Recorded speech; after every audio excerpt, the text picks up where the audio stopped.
Welcome. My name is Scott Cole. I'm a professional photographer and primary owner and operator here at Stillwater Studio of Western New York. And I wanted to take an opportunity to introduce our YouTube viewers and future viewers to our new channel. We are here at Stillwater Studio are expanding into a new realm of imagery, image capture, that being the world, the wonderful world of astrophotography.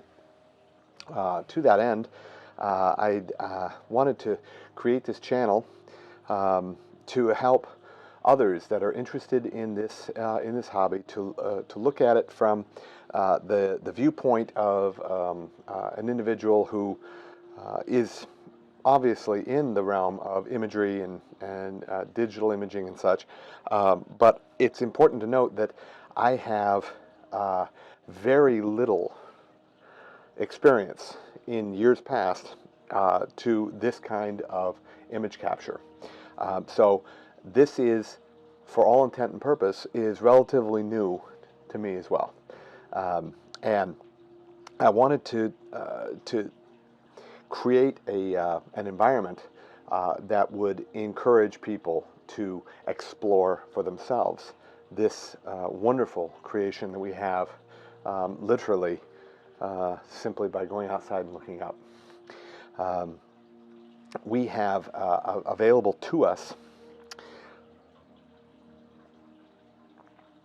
a myriad of amazing objects that are for all intent and purpose available to anybody with a decent set of binoculars.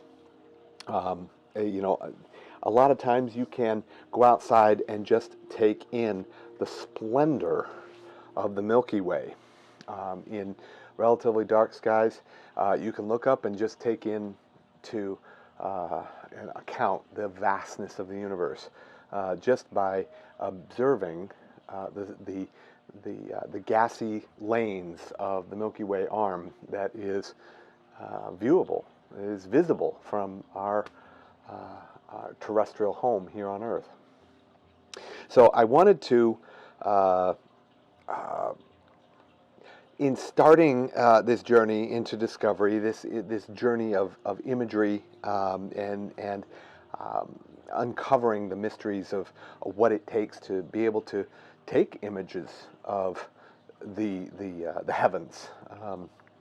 I want to help people to see that it doesn't necessarily have to be as daunting a task as a lot of my friends, quite frankly, have stated to me. I've had several of my photographer friends that have said, well, I've kind of shied away from, you know, doing astrophotography because I live in a heavily light polluted area, or, you know, I don't have the thousands and thousands of dollars that it takes to get started and this and that.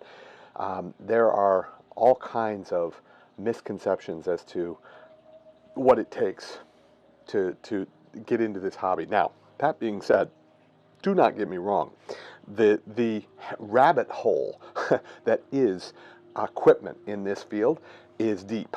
It is deep, it is wide, and if you're not careful, it can suck you in really easily. So, but that, you know, set that reality aside for a second and look at what is possible, quite frankly, with just $500 or $600.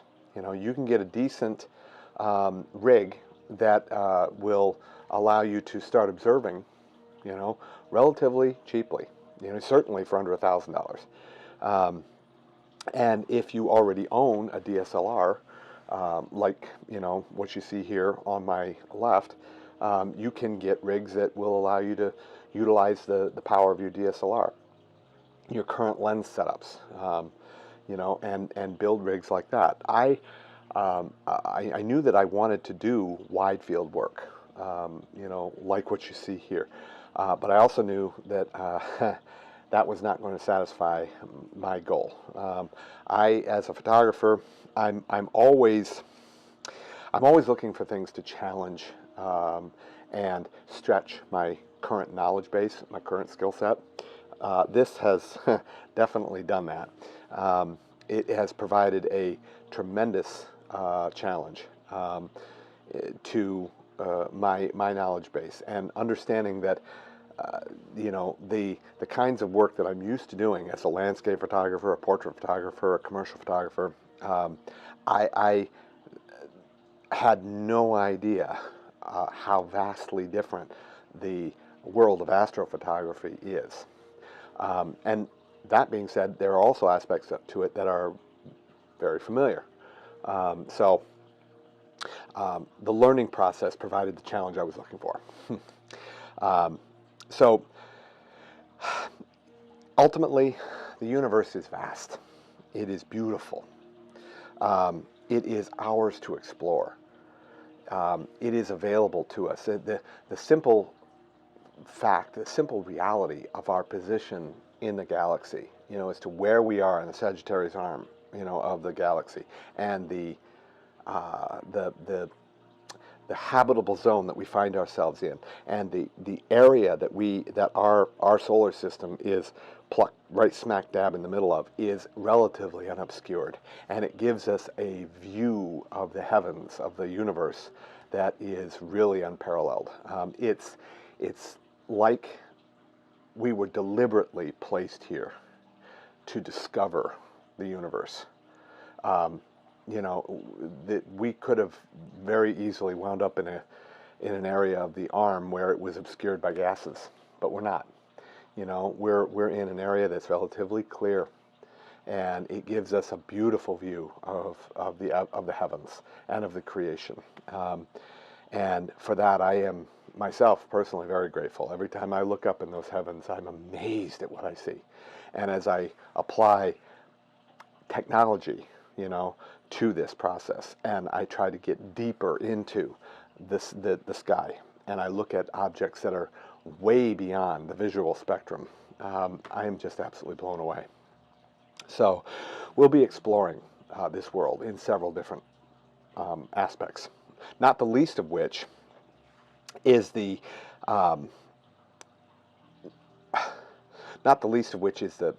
technical aspects, the equipment, right? The hardware, if you will, but also the software, right? So we'll be talking a little bit about what it means to put a rig together for imaging, and what it means to process the images that you get. And believe me when I tell you, I am still in that learning phase. I'm still learning a lot about the different kinds of imaging processing software that's available. I have chosen to go down a paid route. I purchased a program called PixInsight, and I've been, for the last while now, have been learning the process there, and that is, again, a deep rabbit hole. It is like Photoshop, you know, it's very involved.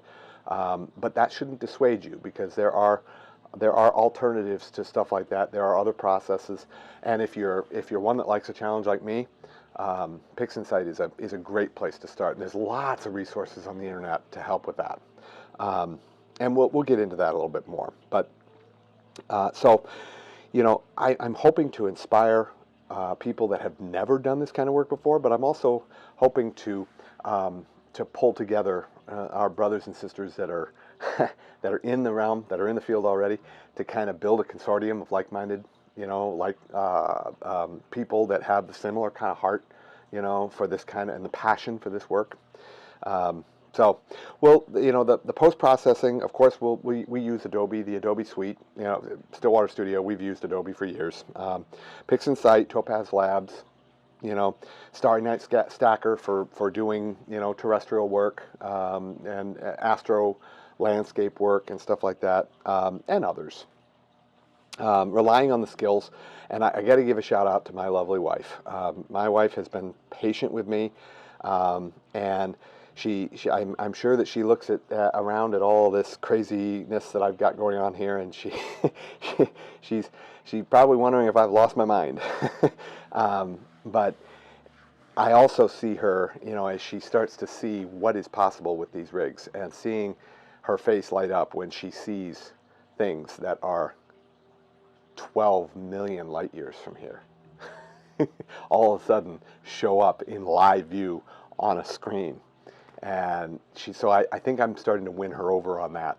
And she's starting to see the long-reaching benefit, of something like this. So big shout out to my wife. She is the heart and soul of what we do here at Stillwater Studio. She is the primary designer, and her master's degree level mind has been responsible for encouraging me to stretch and go beyond and learn, and really delve deep, and find what is possible. And sometimes I go a little overboard in that, but I'm grateful for her patience.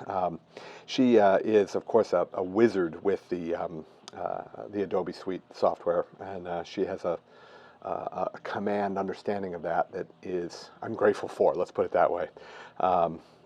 But initially, we're going to be working with two astrophotography rigs: a wide field Milky Way, a landscaping rig, which you see here already set up, and that rig, it will basically support any camera setup that you have, as far like a DSLR camera that has like a standard tripod mount. It's got a ball head on it that you can clamp to just about any tripod style plate that will allow a camera to sit on there. It's because the guiding and the onboard computing, everything like that is independent of the camera. So if my brother wants to put his camera up there, he can do it, and he can track on something. I can put my camera up there. I can put a different camera up on there because of the ball head, and that ball head, it's a great ball head. It is overly engineered, but to say the least. I think the manufacturer's specs on that is that it will support up to 80 pounds, which for a ball head, that's crazy. But it supports that camera and lens combination beautifully. It's rock solid. And then directly under that is the Luce core, and that's the main computer, the onboard computer. That's 12 volt, powered by my Goal Zero Sherpa 100, which is a solar recharge battery. It will recharge off a regular house battery, but it provides plenty of power to run this system for an imaging session.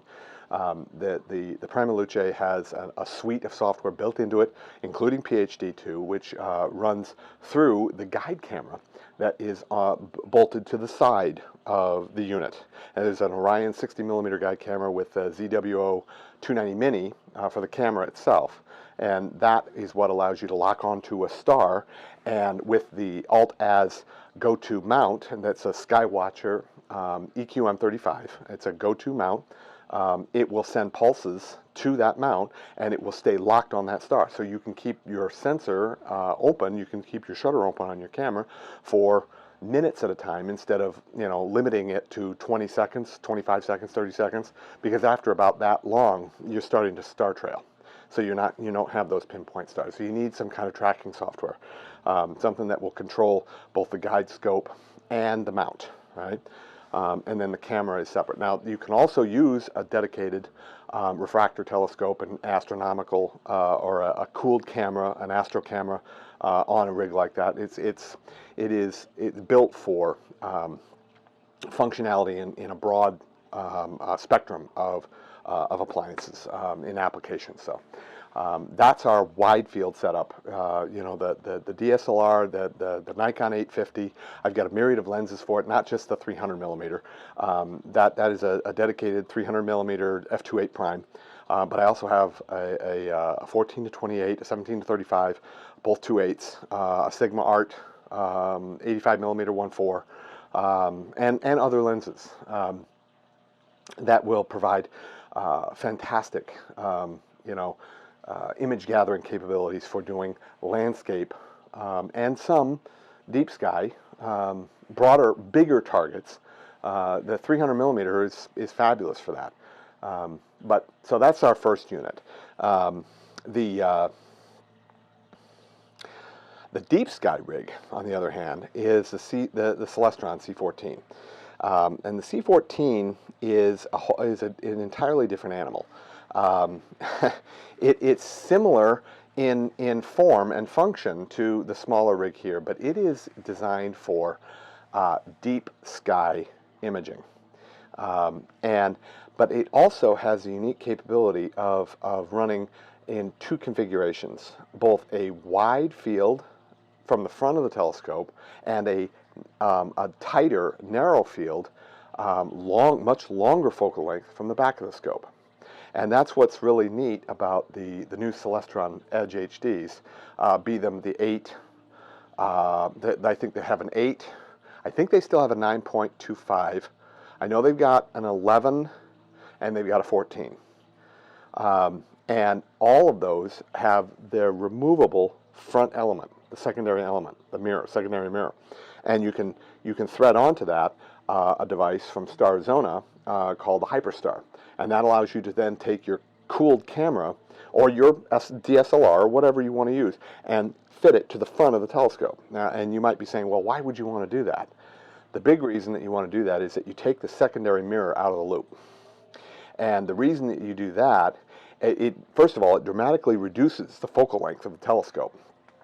But for what it does in reducing the focal length, it dramatically increases the light gathering capability. Well, not the light gathering capability, the light capture capability. All right, the sensitivity. It takes the imaging, the main imaging comes directly from that main mirror at the back of the scope. All right. Instead of it coming in, bouncing off that main mirror, going to the secondary mirror. The main mirror is maybe that big, right? The secondary mirror is maybe that big, okay?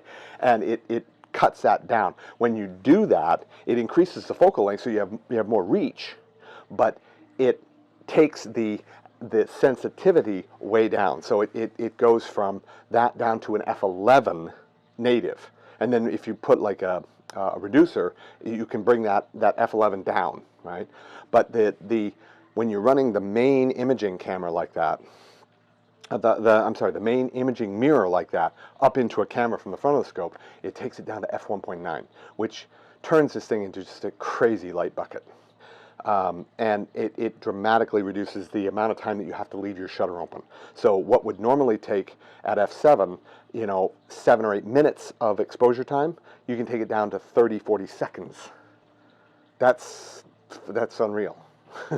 That's amazing, right? It's incredibly fast. All right, so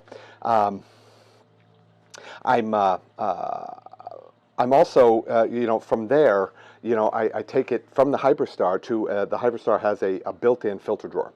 And that filter drawer will allow me to use any 2-inch filter that I want. All right, and then from there, I thread on my ASI, the ZWO ASI 2600 Pro one-shot color. And also the Pro Mono. All right, so two different cameras, both APS-C in their sensor size, very sensitive, perfect setup for this kind of imaging, and very excited about seeing more and more what those cameras can do. The other thing that we're utilizing is for the guide for when we are imaging from the front of the scope like that is this William Optics GuideStar 61. And the GuideStar is an incredibly good piece of optics, especially for when you're using it for either polar aligning through sharp cap or guiding PhD2 at shorter focal lengths, married with the ZWO 290 Mini. All right, fantastic guide camera setup. And it should work really, really well. So this is going to be the end of part 1. Part 2 is coming up shortly. See you in a minute.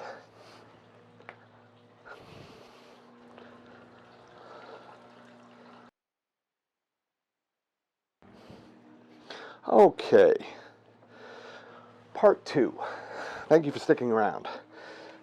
We are going through our breakdown of the equipment and hardware and software for our new channel for social media, YouTube, Facebook, possibly even Rumble, and there may be a couple of other ones, Instagram as well. But for the video presentations, primarily YouTube, and we're endeavoring to inspire and create a community of like-minded, passionate imagers, and those that are interested in the hobby but have no experience with it whatsoever. We don't want to scare anybody away. We want to encourage. We want to inspire, and ultimately help people to start doing their own imaging work. And you will be amazed at what you can do, even on a limited budget. If you want to go big, I've certainly done that. But if you want to go big, you can certainly do that as well. And one of the things that I'm hoping to do is to show how you can go from a small rig all the way up to an observatory class telescope that is, not only is it large, it's very heavy, but you can do it in such a way that it is manipulatable. You know, one person. If you're a big guy like me, you can basically set this thing up by yourself. If you're a smaller person, you can you can set this up with two people, no problem at all, no problem at all. I talked a little bit about the one wide field scope rig that we have. I talked a little bit about the front of the scope. We covered the front of the scope for the C14 and the guiding and guide camera, and the programs that we're using for that, be that SharpCap. I find that SharpCap is a very good system for the kind of work that we're doing. The polar aligning through SharpCap is incredibly accurate and simple to figure out. It really does a great job, and we'll get into that more. And I use the William Optics for that purpose. The other thing is the back of the scope, and that's kind of where we're going to go into right now, is to where we are moving forward with the back of the scope.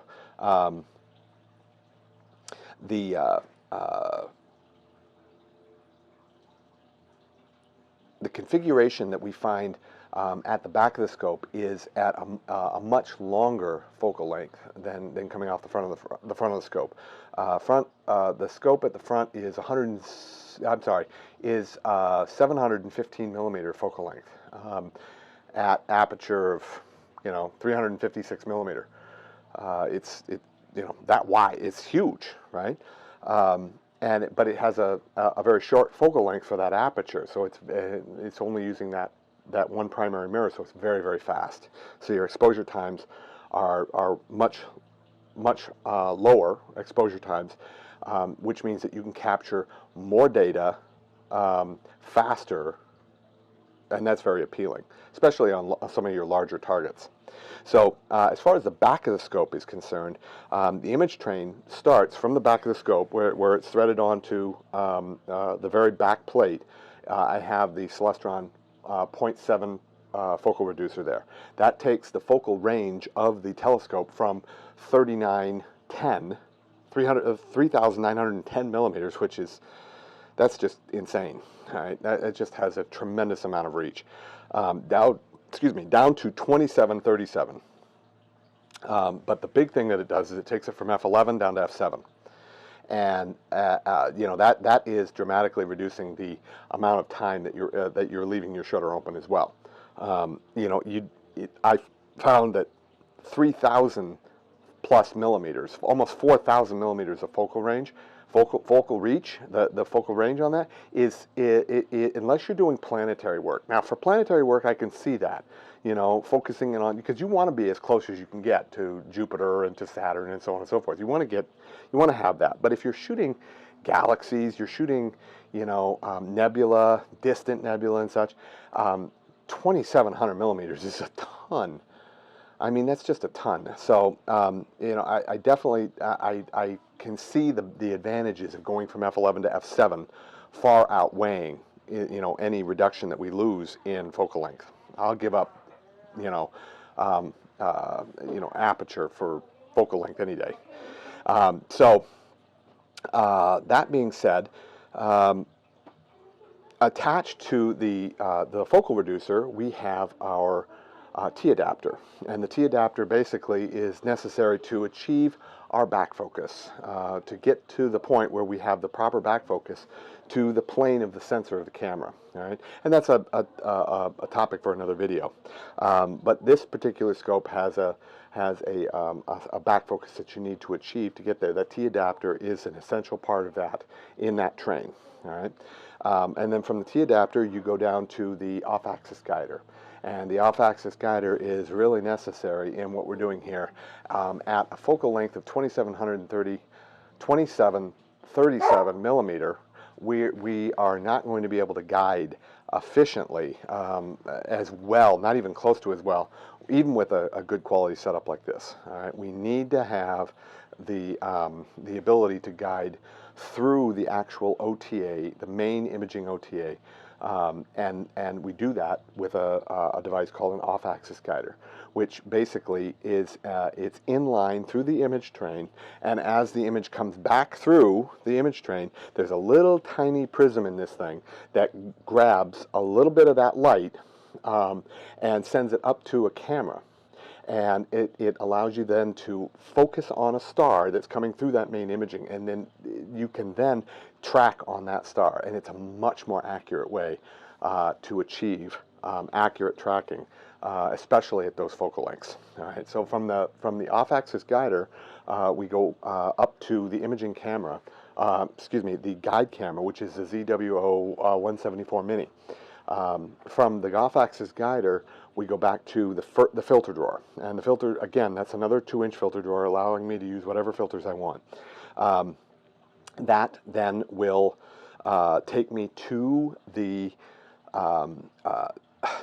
to the main imaging camera, which again is the ZWO ASI 2600, right? The 2600 color and mono camera.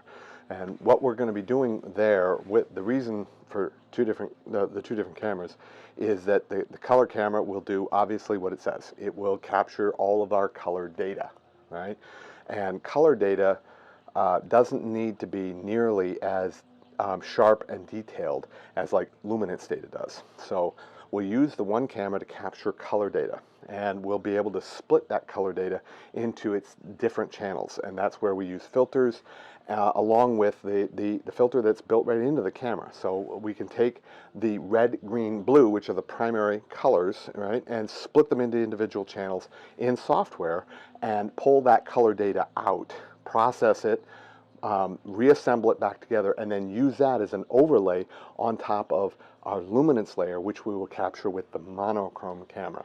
And that monochrome camera produces detail in black and white that is just unparalleled. You can't get it. You can't get that kind of detail with a color camera. Don't get me wrong, color cameras have come a long way, but the detail that you get with a monochrome camera, especially when you're using it in conjunction with a color camera, it produces imagery that is just crazy, crazy good. And using, for narrowband targets, emission nebulae and such, we have filters like the Optolong, quad band, the triad quad band filter that will, allow us to limit to just the light that is coming from that nebula, to be able to pull that together and then use that as layers on top. It just produces great imagery. And we're really looking forward to using those filters and using this setup to do that. That's the whole purpose why we're doing this. So, the other thing one of the things that I'm still waiting on, thanks to this crazy world that we are living in, and the manufacturing has really dropped significantly, and companies it's taking a long time to get things. I've had some things that have been back on back order for months and months on end. One of the last things I'm waiting on is believe it or not, a dew shield for the front of the scope. And it's important to have protection for your front corrector plate, that piece of glass that's at the front of the very front of the scope, and you'll see that in subsequent videos. But the dew shield is basically you can use just about anything you want for a dew shield, but the ones that are commercially available are either a cloth or fabric style, rigid fabric kind of style dew shield that kind of wraps around and velcros in place and such. And those are fine for smaller aperture scopes, but when you're starting, you know, to look at outside diameters in excess of 16 inches, those cloth, even the ones that are more rigid, they have a tendency to deform, and I didn't want anything to get in the way of the image train. So I just scrapped the idea of using those cloth ones and went straight to an aluminum dew shield. Unfortunately, the manufacturing on it has been backlogged, and they've promised me, AstroZap has promised me that they should have something coming this week, being shipped out this week. So we'll see. But it also has the notches built into it for the cabling for cameras that are running from the front of the scope, and there's also a cap that goes on top, which is nice. And this particular dew shield is meant to be used with the Hyperstar, which is nice. So this whole thing, the OTA, the whole thing is being operated by Premaluce's Eagle 3 Pro. This is an autonomous onboard Windows computer that is 12-volt powered. It will run my cameras. It will run the dew heaters. It has a sensor, an independent sensor, which it's hard to see it, but it's right here at the very, very top, which is an ambient temperature and dew sensor. So it picks up on the temperature and the dew point. And when it reaches a certain level, it will kick on the dew heaters, which will then heat up those dew shields to keep the corrector plate from getting foggy or any condensation built up on it, because that'll just kill your imaging session if you've got that. So dew heaters and things like that are very, very important. That onboard computer will run that autonomously, and that's great. Not only will it do that, but it transmits all its data wirelessly to my access point, which is outside, which is attached directly to my in-house network. So I set the telescope up, I get it in an imaging session, I come inside, take my coat off, have a cup of hot chocolate, take my iPad with me, I can turn it on, and through wireless client, I can watch exactly what the telescope is doing and adjust what it's doing, targets, the sequence, whatever I want, right from my laptop while I'm laying in bed. Or I can cast what is here on the iPad or on my computer through Apple TV up onto the big screen, and I can watch exactly what's going on from my couch. That's a very attractive feature. So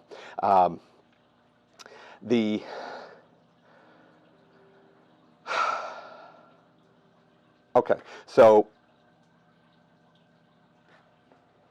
the Eagle is an excellent choice. Unfortunately, for people that are in the astrophotography world, right now there is a tremendous glut, if you will, of software that only operates in the Windows environment, and that makes it very difficult for people that are Mac users. We're here at the studio. We use all Mac, so I've had to have some workarounds to be able to operate these systems through a Windows environment, and this was absolutely hands down the best choice out there. In my choosing, this is absolutely the best choice. It's completely autonomous, on board. Cable management is just easy. It's all basically wrapped right around the OTA. The only things that go away from the OTA are the main power cord, which goes down to the battery, and the mount cable, the USB mount cable that goes down to the serial port to the mount. That's it. Everything else is contained up on the OTA, so there's no chance of things getting snagged, which is, for cable management purposes, it's perfect. So this whole thing is powered by this beauty right here, which is the Goal Zero Yeti 1000, and that provides power for the scope. It provides power for a computer. It provides power for a fridge if you want. That thing will run my fridge and freezer upstairs in my kitchen in a power outage for a week. you know. So this is a great resource to have for power for remote observing. It just provides everything I need. And if I'm away for multiple days on an end, this is solar recharge. So there's a big solar panel that you hook up to it, and it'll fully recharge that. Or you can leave it plugged in, and it'll recharge it all the time, even while you're using it. Now, granted, you know, we're using it primarily at night, but we can recharge it relatively easy. All we need is, you know, access to the sun. So this whole rig is setting on a scope buggy, and the scope buggy it's what makes the ease of this thing, you know, where it's at. You know, I can literally move an entire telescope rig that is approaching 300 pounds, you know, with one hand, and roll it down my driveway. Set it up on these anti-vibration blocks, you know, up on the concrete, and we're good to go. And it's rock solid. So that scope buggy was one of the best things that we chose to use for this. So so again, I've taken a considerable amount of time in learning to assemble these rigs, you know, to the best of my capabilities, and I have high hopes that they will provide, you know, some truly amazing imagery. That's the whole goal in what we're doing. But I need to give a couple of shout outs, right, to the individuals that have been assisting me in this endeavor from Jump Street, you know, from the word go, right? First is my buddy Dave out there at High Point Scientific. Dave has just been a prince. He helped me with all the acquisitions, in setting up and getting the right equipment, testing things that worked and didn't work, and if they didn't work, he just provided me with the ability to send the stuff back at no cost. He just really helped a lot, and I'm big shout out to my buddy Dave out there. The other guy out at High Point it goes without saying, has been one of the best. One of the best friends that I have yet to make in this. There are at least two guys. My buddy Tegan at High Point and my buddy Dan out in Long Island. Tegan has spent literally hours with me on the phone. He has gone way beyond what is considered to be customer service, and has helped me with hardware, software, how to do this, how to tweak that. Dan, same thing. Excuse me, my buddy Dan out in Long Island, he has, again, also spent hours with me setting up, getting the scope tweaked, getting all the settings to where they need to be, getting Sequence Generator Pro up and running, you know, getting me to the point where I can get the scope set up and I'm ready for first lights. I've got it polar aligned, I've got it plate solved, you know, it is pointing and locked on a target with PhD. It is ready to image 10-minute sessions, 10-minute subframes. That is a big deal. To be able to get a scope like this set up and doing that, coming from a position where you have no experience in doing it. These guys have been invaluable to me, and I'm so grateful for their help. Thank you, Tegan. Thanks, Dan. You guys have been, you know, really, really helpful in all this, and I'm looking forward to being able to pay it forward, you know, sometime very soon. So, you know, our next video will be a deep dive, you know, into setups for the Celestron, for the big scope. We'll get into everything that you need to do from the tripod up and all the way to getting it ready to polar align and get it locked onto a target, plate solved, and ready for imaging. My desire in all this is that this channel will provide much enjoyment, you know, and inspiration to all of our new viewers, and even to those that are in the hobby, that are in this world of imaging, that we will be able to build a consortium, if you will, of like-minded thinkers, people that have a similar heart and passion for this kind of work, and this kind of image capture. I'm hoping that through our social media outlets, that we'll be able to inspire and build a group of people that share this together. We have several different outlets. YouTube is only one, but we also are on Facebook, Stillwater Studio. I'll be putting astrophotography work up there as we get it, and we'll probably have a group on there through Stillwater Studio for Astro Playground.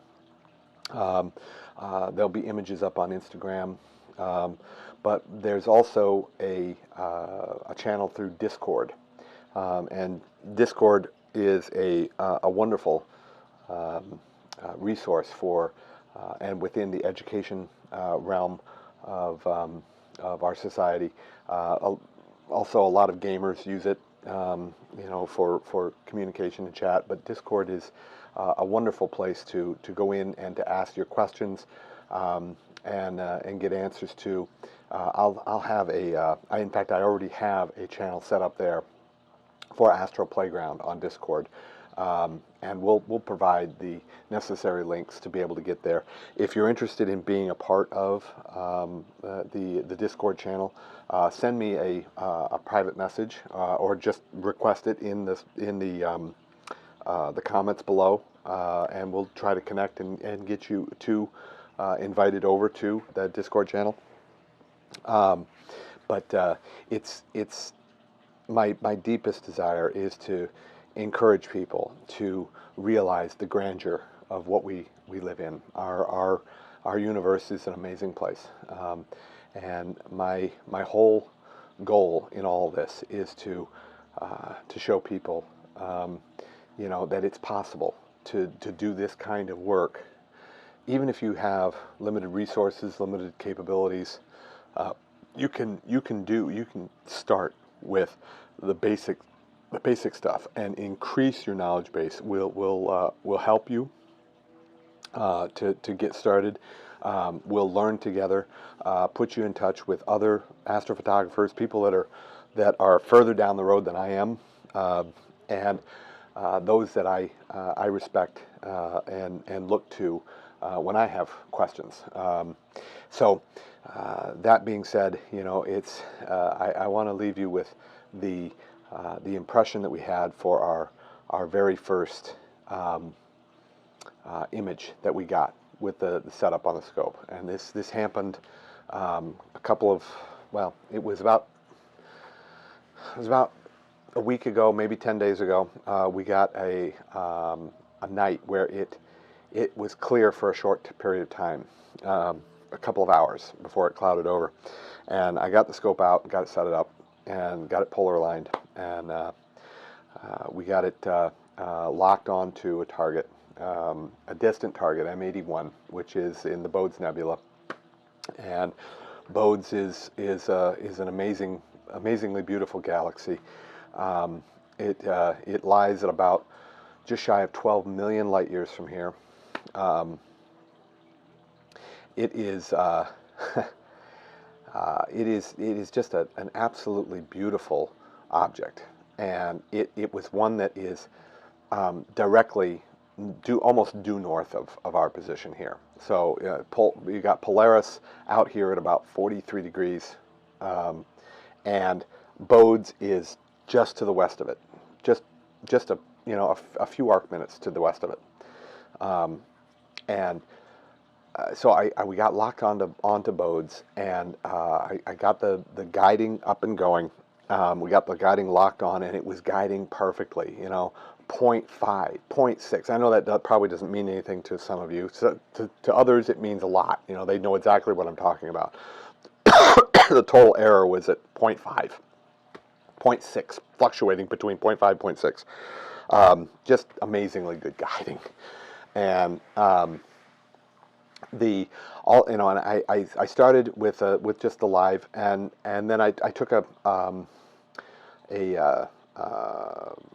60-second exposure, just a test exposure, and the galaxy core showed up, and it's just a fuzzy white marble. And then I increased it. I said, you know what?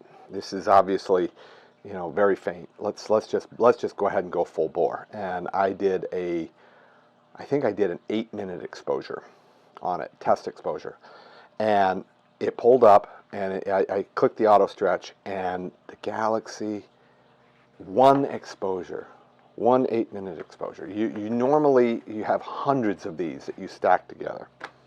One 8-minute exposure. Now, granted, it was still faint, but you could see the spiraling arms. You could see the dust lanes.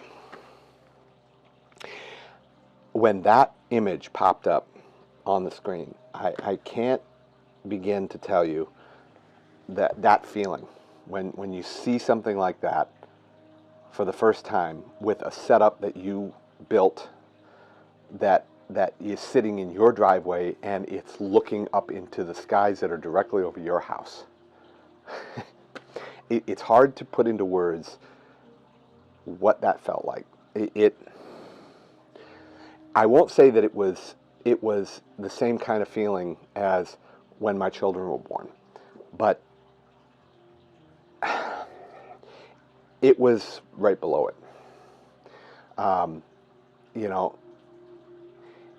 it's hard to put into words how the feeling of looking at an object like that is so very far, to almost 12 million light years from here. I mean, the light that we were looking at that night left that galaxy 12 million years ago. It's hard to describe the feeling. Words are failing me. It was awe-inspiring.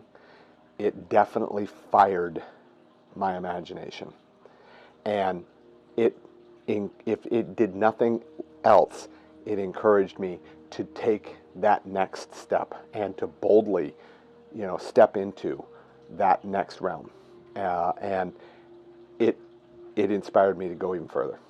So that feeling right there is what I want to be able to share with others and to help others to experience for themselves. It was precious. So that's it. This video has been very long. We've got it in, now this is the third chapter of it. However, I am looking forward to the comments that we have below, and I'm also looking forward to the next video with the assembly of the rig, of the C14 rig, and taking it piece by piece by piece and showing you exactly what's involved in assembling a observatory class telescope rig. All right? And my young son, Nathan, will be assisting in the next video. He will be helping me with the setup, and you know, probably running to the camera and picking it up and helping to zoom in and do all that neat stuff. And I know he's really excited about doing that. So until we see each other again in the next video, will be very short, so no worries there. It shortly coming, I mean, I don't know, it's not going to be short in duration, but it'll be shortly coming. I wish you the very, very best. Keep looking up. Keep imagining and keep visualizing what is available in the creation, and realizing how precious and rare and wonderful we are, you know, in the gift that we've been given to be able to explore this amazing creation. I am very grateful to our Creator, you know, for giving us such an amazing palette to look at, an amazing canvas of creation. So, until then, clear skies. Bye for now.